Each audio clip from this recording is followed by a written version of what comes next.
ইমানের জাজবা তৈরি না হওয়ার কারণে মুসলমানকে পোকা লেগে গেছে। বাগুনে পোকা লাগা দেখেছেন? যে বাগুনটাতে পোকা লেগে যায় ও তখন টেঁড়া হয়ে যায়, এর মানে ও অচল। দ্বিতীয় কথা, দেখতো সালা খারাপ লাগছে ওকে, নাকি? যে বাগুনে পোকা লেগে যায় ওই বাগুনটা তখন টেঁড়া হয়ে যায় আর দেখতেও খারাপ লাগে। হ্যাঁ, মনে হচ্ছে কি যে ওর মুখে মেস্তা পড়ে গেছে, মেস্তা পড়ে। তো ইমান তাজা করতে হবে। ইমান তাজা হতে গেলে পারে পোকা লাগা যেন ইমান না থাকে। জোরে সোরে সকরে না লাগে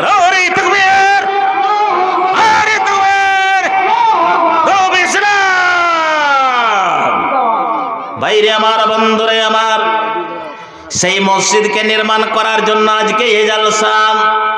ওই বায়তুল মুকাদ্দাস হলো সারা পৃথিবীর মাটিতে দ্বিতীয় নম্বরের মসজিদ, এবং তৃতীয় নম্বরের মসজিদ হলো কি আপনার মসজিদে নববী। এই মসজিদে নববী হলো আল্লাহ পাকের নবী জনাবে মুহাম্মদুর রাসূলুল্লাহ সাল্লাল্লাহু তাআলা আলাইহি ওয়াসাল্লাম বলছেন, ইসরাফিল যখন সিংহায় ফুৎকারে দিয়ে দিবে ওই সময়তে সারা পৃথিবীর জমিনগুলো উথাল পুথাল হয়ে যাবে। নিচেকার জমিন ওপরে চলে আসবে আর ওপরকার জমিন নিচে যেন চলে আসবে। পাহাড় যেন ভেঙে ভেঙে পড়বে, সপ্তম আকাশ যেন ভেঙে ভেঙে পড়বে। ওই সময়তে আল্লাহ পাক রব্বুল আলামিন সর্বপ্রথমে বাইতুল্লাহ শরীফকে, সর্বপ্রথমে খানায়ে কাবাকে ওপরে উঠিয়ে নেবেন, আরশের কাছে উঠিয়ে নেবেন। তারপরে মসজিদে আকসাকে যেন আল্লাহ উঠিয়ে নেবেন, তারপরে মসজিদে নববীকে আল্লাহ পাক উঠিয়ে নেবেন। শুধু এই তিনটি মসজিদ নয় রে বন্ধু, সারা পৃথিবীর মাটিতে যতগুলো আল্লাহর ঘর আছে, যতগুলো মসজিদ আছে, সমস্ত মসজিদকে আল্লাহ পাক রব্বুল আলামিন সেই দিন নিজের কাছে যেন উঠিয়ে নেবেন আর সেই মসজিদগুলোকে জান্নাতে পরিণত করে দেবেন। এই মসজিদগুলো সে কিয়ামতের দিন কোনোটা এয়ার কন্ডিশন রুম হবে, কোনোটা আরশের ছায়ার নিচে হয়তো এয়ার কন্ডিশন রূপে তৈরি করা থাকবে। আমাকে মনে হচ্ছে আমরা হাদিস কোরআনে পাই না, হাদিস কোরআনে অতটা ডিটেলস গায়েবী খবর, তো গায়েবী জিনিস আল্লাহ বলে না ওগুলো। যেমন কবরের আযাব সম্বন্ধে আল্লাহ বলেনি কেমন করে হচ্ছে না হচ্ছে, মানুষ কিভাবে থাকছে, এগুলো গায়েবী জিনিস। তো গায়েবী জিনিসের ওপরে মানুষের মনটা মানে তাহাকি করা ঠিক নয়। কিন্তু আমাকে যা মনে হচ্ছে যে আল্লাহ পাক রব্বুল আলামিন যে বলেছেন যে সাবাতুন ইউযিল্লুহুমুল্লাহু ফি যিল্লিহি, আল্লাহ পাক রব্বুল আলামিন আরশের নিচে একটা এয়ার কন্ডিশন হল যেন জায়গা তৈরি করবেন। এমন সুন্দর ঘর, চকমকে ঘর থাকবে, চারিদিক দিয়ে ঝকঝক ঝকঝক চকমক চকমক করে যেন চমকিবে। আর ওই ঘরের গেটে অগণন অসংখ্য ফেরেশতারা সবাই যেন দাঁড়িয়ে থাকবে। আল্লাহ রাব্বুল আলামিনের অর্ডার হবে, ও আমার ফেরেশতারা অমুক অমুক লোকদেরকে এই ঘরের ভিতরে ডেকে এই ঘরের ভিতরে প্রবেশ করাও। অমুক অমুক লোককে আমার এই ঘরের ভিতরে এয়ার কন্ডিশন রুমে ঢুকাও। মানুষ তরাহিত করছে, সূর্য আধ হাত মাথার ওপরে হয়েছে আর এমন হয়ে তাপ লাগছে, সুবহানাল্লাহ। এত দূরে সূর্য, তারপরও গরমের টাইমে ঘাম সহ্য হয় না, রৌদ্র সহ্য হয় না, মনে হয়েছে শরীর পুড়ে গেল। আর এই সূর্যটা 70 গুণ বেশি হবে কিয়ামতের দিন। ফের আধ হাত ওপরে মাথার ওপরে সূর্যটা হবে, মগজগুলো টকবক টকবক করে ফুটবে কি ফুটবে না বলেন? মাথার মগজ টকবক করে ফুটবে কি ফুটবে না? শরীরের অবস্থা কি হবে? চর্বিগুলো গলে গলে গলে পানিতে পরিণত হয়ে বন্যাতে পরিণত হয়ে যাবে। ভাই আমার, সেই দিন আল্লাহ তখন বলবেন, এই যে এয়ার কন্ডিশন আমি একটা তৈরি করে রেখেছি, সুন্দর এসি একবারে এই ঘরের ভিতরে, সবাই খালি এত মানে যে সে সময়তে মানে ঘেমে আর রৌদ্রের তাপে তরাহিত করবে আর দেখবে চারিদিকে কোথাও কি ছায়া পাবো না, কোথায় কি একটা আশ্রয় পাবো না, আর রৌদ্র বরদাস্ত হয় না। তখন আল্লাহ পাক রব্বুল আলামিন ফেরেশতাদেরকে বলবেন, ও ফেরেশতারা, আইনা জিরানি, আমার পড়োশিগুলো কোথায় রয়েছে, আমার পড়োশিগুলোকে তোমরা তলাশ করো, আর তলাশ করে করে করে এক এক করে এই এয়ার কন্ডিশনের ভিতরে ভরো, এই সুন্দর সুখময় ঘরের ভিতরে ভরো, কেননা তারা রৌদ্র সহ্য করতে যেন পারছে না, এত যেন তাপ সহ্য যেন করতে পারছে না। আমার যারা পড়োশি আছে হাসরের ময়দানে, ওই পড়োশিগুলোকে ঢুঁড়ে ঢুঁড়ে এই রুমের ভিতরে ঢোকাও।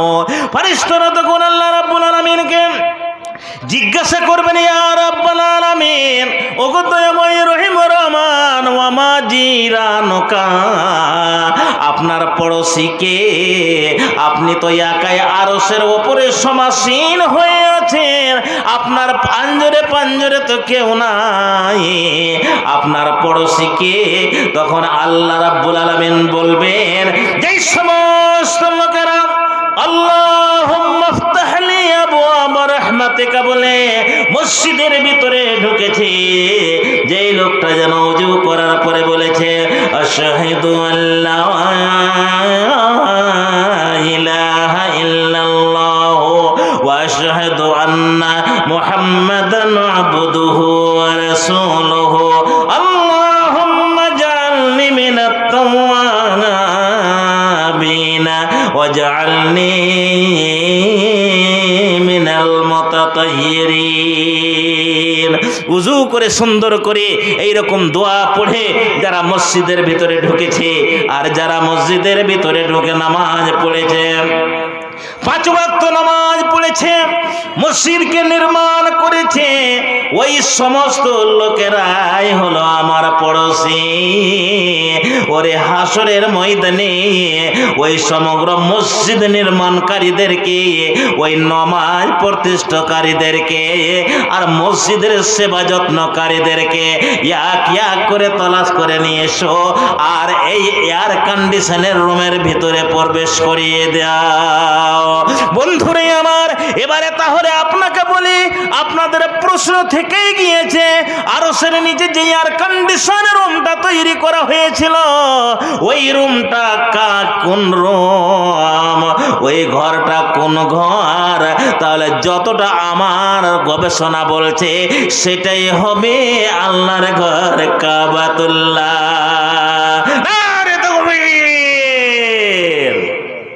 আর মসজিদে আকসা হয়তো বাইতুল ফিরদাউস, জান্নাতুল ফিরদাউস হবে, আর হয়তো মসজিদে নববী কি হবে, জান্নাতুন নাঈম হবে। হ্যাঁ, তো এইরকম যত দুনিয়ার মাটিতে মসজিদ, সমস্ত মসজিদকে আল্লাহ ধ্বংস করবে না, মসজিদগুলোকে কিয়ামতের দিন আল্লাহ উঠিয়ে নেবে আকাশে। ভাইজানেরা আমার, এবার আসেন,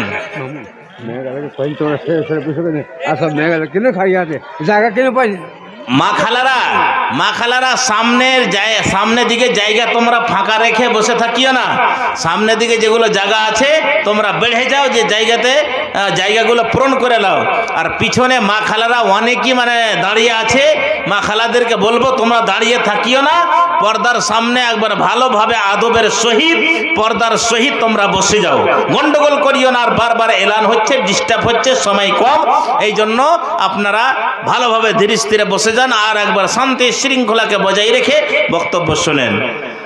তো ভাই আমার, এবারে তো মসজিদ নির্মাণকারী কে আল্লাহ পাক রাব্বুল আলামিন বললেন যে এরা হলো আমার পড়োশি, মসজিদে নামাজ পড়নেওয়ালা এরা হলো আমার পড়োশি, মসজিদে ঝাড়ু দেনেওয়ালা এরা হলো পড়োশি। ভাই আমার, মসজিদ কার ঘর? আল্লাহর ঘর। এই ঘরের ভিতরে যেই ব্যক্তি ঢুকে যাবে, মসজিদের ভিতরে যে যার কদম পড়ে যাবে, সেই কদম মসজিদের ভিতরে যে দেহখানা ঢুকে গেল, সেই দেহ জাহান্নামের জন্য হারাম হয়ে গেল। নারে তাকবীর, আরো জোরে নারে তাকবীর। সেই দেহ জাহান্নামের জন্য হারাম হয়ে যাবে। যদি ওই দেহকে জাহান্নামের ভিতরে যদি নিয়ে যাওয়ানো হয়, মসজিদ তখন আগা দিকে চলে আসবে দেওয়াল হয়ে, না, কখনো হতে দেওয়া যাবে না। রব্বুল আলামিন আনাল মসজিদ, ওগো রব্বুল আলামিন, এই লোকটা হয়তো নামাজ পড়েনি, এই লোকটা হয়তো ভালোভাবে মসজিদের ভিতরে ঢুকে নামাজ পড়তে পারেনি, কিন্তু মসজিদকে তৈরি করার জন্য 5,000 টাকা দিয়েছে, মসজিদ নির্মাণের জন্য 1 গাড়ি ইট দিয়েছে, মসজিদ নির্মাণের জন্য 1 গাড়ি যেন বালু দিয়েছে। এই যে মসজিদ আমি তার জন্য সুপারিশ করার জন্য আল্লাহ তোমার দরবারে দাঁড়িয়ে গিয়েছি, কেননা তোমার নবী মুহাম্মদুর রাসূলুল্লাহ সাল্লাল্লাহু তাআলা আলাইহি ওয়াসাল্লাম বলেছেন, ইয়াতিল মসজিদ ইয়াউমাল কিয়ামাতে শাফিআন লি আসহাবিহি, মসজিদ কিয়ামতের দিন যারা নির্মাণ করেছে, যারা নামাজ পড়েছে, যারা মসজিদের সেবা যত্ন করেছে, ওদের জন্য সুপারিশ করে জান্নাতে নিয়ে যাবে। আল্লাহ এই লোকটাকে জাহান্নাম থেকে রক্ষা করে দিয়ে আল্লাহ তুমি সসম্মানে জান্নাতি করে দাও। আল্লাহ মসজিদের সুপারিশ কবুল করবেন আর তাকে আল্লাহ জান্নাতবাসী করে দিবেন। বাদশাহ হারুন রশিদ আপনারা জানেন কি? বাদশাহ হারুন রশিদ একজন বিখ্যাত বাদশাহ ছিলেন। তো উনি একদিন স্ত্রীর সঙ্গে ওনার ঝগড়া হয়ে গেল। বাদশাহ হারুন রশিদের স্ত্রীর সাথে ঝগড়া হয়ে গেল। এমন হয়ে ঝগড়া হলো, এমনভাবে ঝগড়া হলো যে বাদশাহ হারুন আর রশিদ থামতে না পেরে তখন স্ত্রীকে বলছে 1 তালাক, 2 তালাক, 3 তালাক, একবারে 3 তালাক দিয়ে বসে আছে। আর কি বলছে, একটা শর্ত কিন্তু লাগিয়ে দিল। বলছে, ওরে আমার স্ত্রী জোবাইদা, শোনো, তোমাকে আমি 1 তালাক দিয়ে দিলাম, 2 তালাক দিয়ে দিলাম, 3 তালাক দিয়ে দিলাম। তুমি অতক্ষণ পর্যন্ত তুমি আমার স্ত্রী হয়ে থাকবে না যতক্ষণ পর্যন্ত তুমি আমার রাজ্যকে ছেড়ে না দিবে। তুমি আমার রাজ্যকে যদি না ছাড়ো তাহলে তুমি যেন তালাক। বাদশাহ হারুন রশিদ যতগুলো জায়গার বাদশাহ ছিলেন ওই সমস্ত এরিয়াগুলো ওকে ছেড়ে পালিয়ে যেতে হবে, অন্য এরিয়াতে যেতে হবে, তাহলে সে তার স্ত্রী হয়ে থাকতে পারবে। আর যদি ওর বাদশাহী এরিয়াতে থেকে যায় তাহলে সে তালাক হয়ে যাবে। বাইরে আমার, বন্ধুরে আমার, পাগলে কহে নাকি আর ছাগলে খাই নাকি, আর রাগে মানুষ বলে দেয় নাকি। বাইরে বন্ধুরে আমার, রাগ যখন মানুষের হয়ে যায়, উঠে যায়, নাকের ওপরে রাগ যখন চলে আসে, তখন রাগকে বরদাস্ত করতে না পেরে এমন কথা বলে দেয় যে পরে কে সে নিজে আবার যেন লজ্জিত হয়ে যায়, নিজে আবার যেন শর্মিন্দা হয়ে যায়। এবারে বাদশার যখন রাগটা মিটল, যখন মেজাজটা ঠান্ডা হলো, মগজ যখন ঠান্ডা হলো, তখন বাদশাহ হারুন আর রশিদ বলছে, সুবহানাল্লাহ, আমি করলাম কি? আমার বিবিকে আমি বলে দিয়েছি যে যতক্ষণ পর্যন্ত তুমি আমার রাজ্য থেকে বেরিয়ে না চলে যাবে অতক্ষণ পর্যন্ত তুমি আমার স্ত্রী থাকবে না, তুমি তালাক হয়ে যাবে। আর আমি দুপুরের সময়তে বলছি আর সন্ধ্যা পর্যন্ত আমার স্ত্রীকে যেতে হবে। তাহলে সন্ধ্যা পর্যন্ত এত বড় সুদূর আমার রাজ্য, আমার বাদশাহী এরিয়া, আমার স্ত্রী তো যেতে পারবে না। তাহলে আমার স্ত্রী তালাক হয়ে যাবে, স্ত্রী হারা আমি হয়ে যাব। কানতে আরম্ভ করলেন, আল্লাহ আমি করলাম কি? স্ত্রীকে তালাক দিয়ে দিয়েছি, আর আমার স্ত্রীতে এতটা এরিয়া দুপুর থেকে নিয়ে সন্ধ্যা পর্যন্ত তো পার হতে পারবে না। ওর স্ত্রীও কাঁদছে আর ও কাঁদছে। ওর স্ত্রী মনে মনে ভাবছে যে আমি এত বড় এরিয়া তো পার হতে পারবো না, তো আমি তালাক, বাদশার বাড়ি থেকে আমাকে বেরিয়ে যেতে হবে।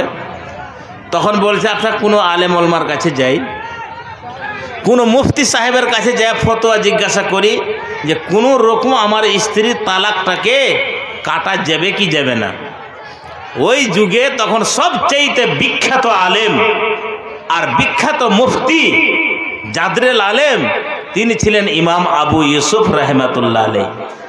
ইমাম আবু ইউসুফ রহমাহুল্লাহ ইমাম আবু হানিফা রহমাতুল্লাহ আলাইহির ছাত্র, শাগরিদ। খুবই বিচক্ষণ ছিলেন। আর ইমাম আবু ইউসুফ রহমাতুল্লাহ আলাই উনি ছিলেন কাজিউল কোজাত। উনি ছিলেন কাজিউল কোজাত, মানে যাকে আমরা ইংরেজিতে বলি চিফ জাস্টিস, মানে সমস্ত মানে জজের মালিক, হ্যাঁ, সুপারিনটেন্ডেন্ট। তো চিফ জাস্টিস ছিলেন হজরতে ইমাম আবু ইউসুফ রাহমাহুল্লাহ। তো ইমাম আবু ইউসুফের কাছে আসলো কে? বাদশাহ হারুন আর রশিদ। এসে তখন ঘটনা বলল যে বাদশাহ মশাই এরকম এরকম আমি বলে দিয়েছি, তো আমার স্ত্রীর তালাক কাটা যাবে?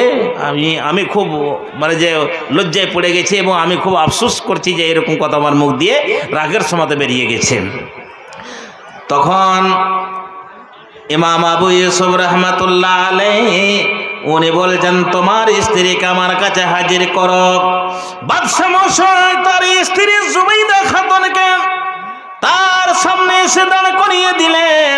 দাঁড় করিয়ে দেওয়ার পরে বাদশাহ মশাই ইমাম আবু ইউসুফ মুফতি সাহেব চিফ জাস্টিস যেন বলছেন, ও জুবাইদা, তুমি এই যে মসজিদ খানা রয়েছে এই মসজিদের ভিতরে তুমি মগরিবের আধা ঘন্টা আগে, সূর্য ডুবার আধা ঘন্টা আগে মসজিদের ভিতরে ঢুকে যাবে আর মসজিদের এক কোণাতে তুমি থেকে যাবে।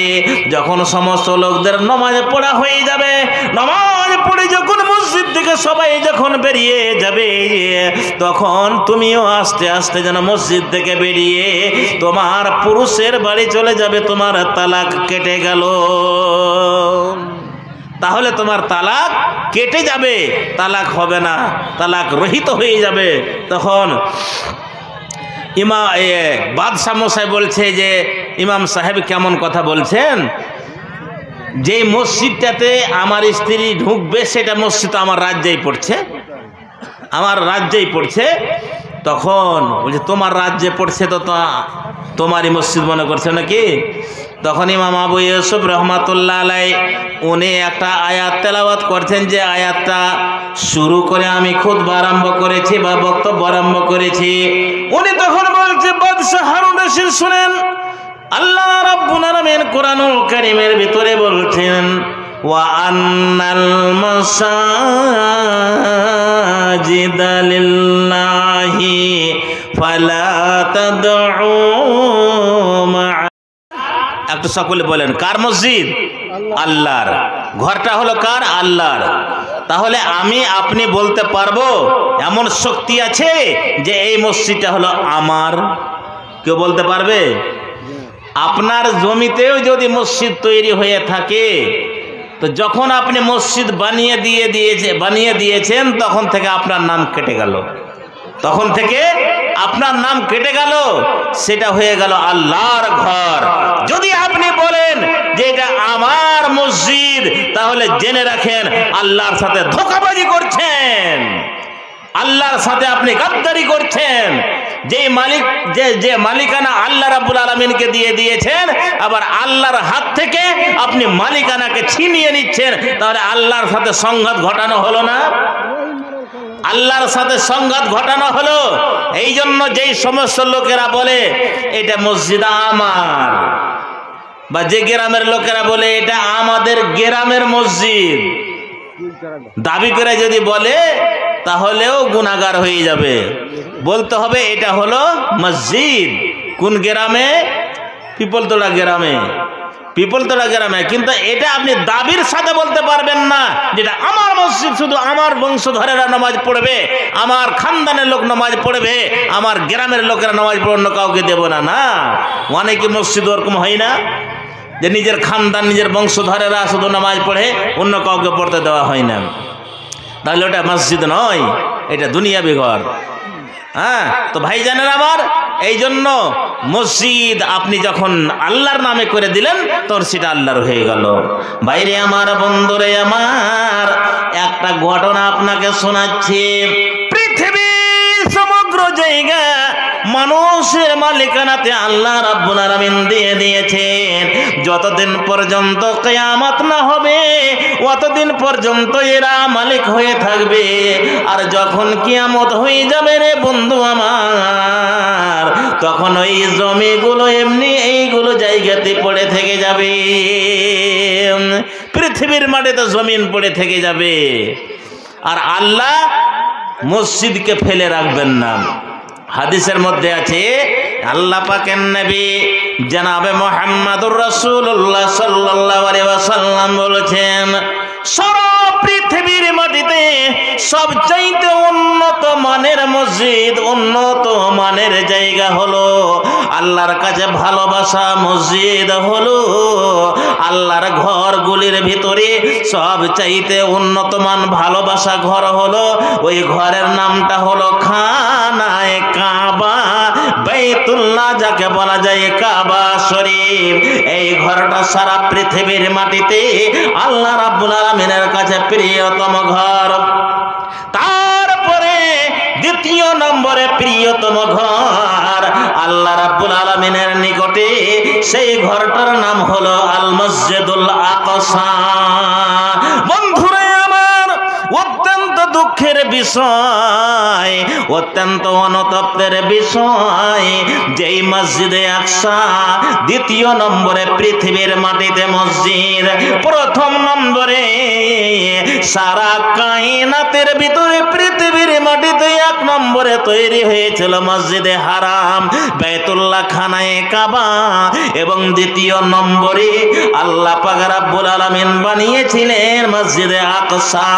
আর এই মসজিদে আকসা আজকে ইহুদির দখলে, এই মসজিদে আকসা আজকে বেদিনদের দখলে।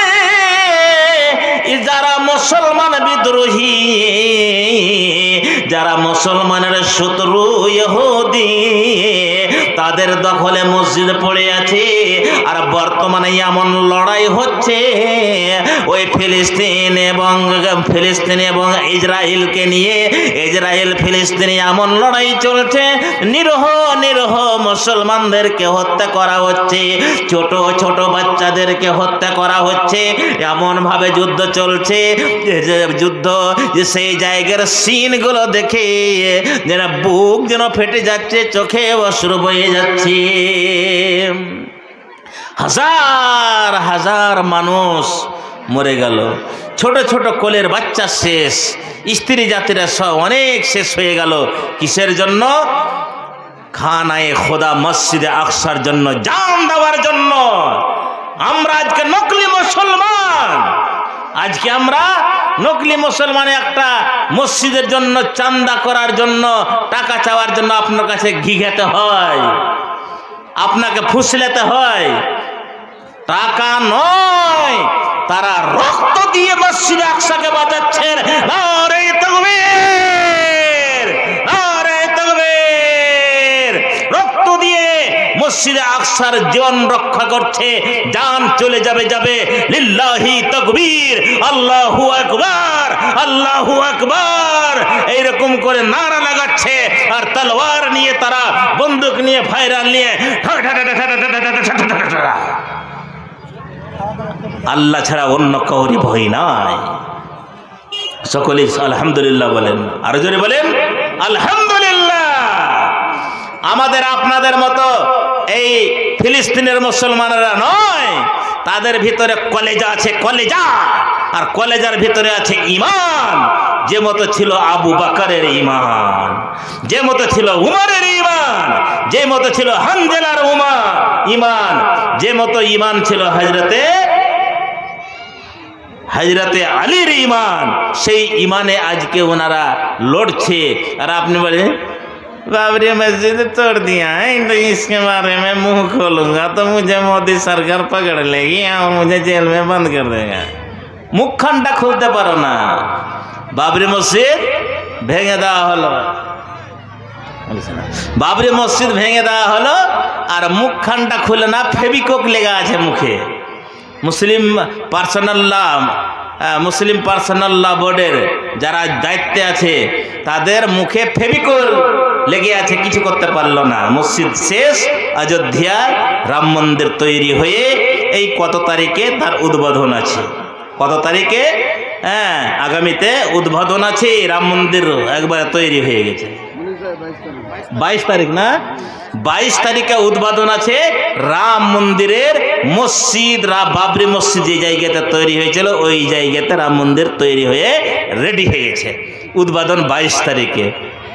তাহলে আপনারা একটু অন্তরের ভিতরে এটা গবেষণা করে একটুকু দেখেছেন, একবার বুকে হাত দিয়ে দেখেছেন যে আপনার কলেজাতে যে এত বড় একটা ছুরি চালিয়ে দেওয়া হয়েছে, আর আপনি বসে বসে খালি বাড়িতে মুসলমান আমি ইমানদার না। আজকে ফিলিস্তিনের লোকগুলোকে দেখেন, নিজের জমি বাঁচাবার জন্য যুদ্ধ করে না, লড়াই করে না, নিজের মাল বাঁচাবার জন্য যুদ্ধ করে না, মসজিদের জন্য নিজের জীবনকে টুকরো টুকরো করে দেখছে। জোরে নারা লাগান, নারা লাগাতে হবে, তাহলে ইমানের জোশ, ইমানের জজবা সৃষ্টি হবে।